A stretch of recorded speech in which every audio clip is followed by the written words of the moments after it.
ভারতবর্ষের তিনটি জায়গাতে, তিনটি মূল শহরে, মেট্রো সিটিতে, আগরতলা বাদে, আগরতলা, কলকাতা এবং দিল্লি, প্রতি বছর এই তিনটা জায়গাতে শহরে এই আমাদের অনুষ্ঠান হয়।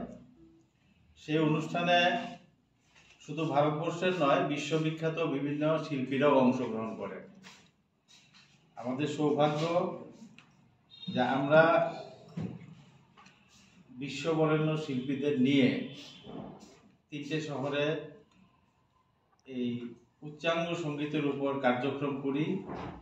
আমাদের মূল উদ্দেশ্য হচ্ছে উচ্চাঙ্গ সঙ্গীতকে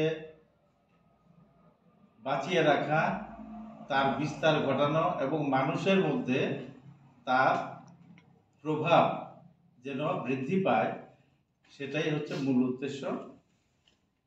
এখানে আগরতলা শহরে প্রতি বছরের ন্যায় 6 এবং 7 ডিসেম্বর আমাদের এই কার্যক্রম হচ্ছে। এখানে আপনারা শুনেছেন, এখানে উপস্থিত আছেন 3-4 জন শিল্পী, যারা আজকে ভারতবর্ষে বিভিন্ন জায়গাতে তাদের পারফরমেন্স প্রদর্শন করছেন বিভিন্ন বিভাগে। আর এই যে ক্লাসিক সংস্থা, আজ থেকে 26 বছর আগে এর প্রতিষ্ঠা হয়েছিল এবং গুটি গুটি প্রায় 26 বছর অতিক্রান্ত আজকে এই ক্লাসিক সংস্থা কিন্তু ভারতবর্ষে উচ্চাঙ্গ সঙ্গীতের জগতে একটা অত্যন্ত পরিচিত এবং সম্মানিত নাম। এবারও তার ব্যতিক্রম হচ্ছে না। 6 এবং 7 ডিসেম্বর আমাদের কার্যক্রম হচ্ছে মুক্তধারা অডিটোরিয়ামে।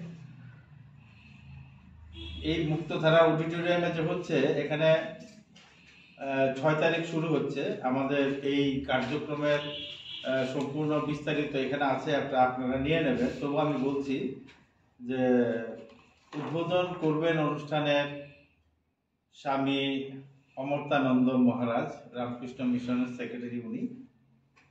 চিফ গেস্ট হিসেবে থাকবেন আমাদের গভর্নমেন্ট অফ ত্রিপুরার finance minister honourable Pranajit Singha রায়,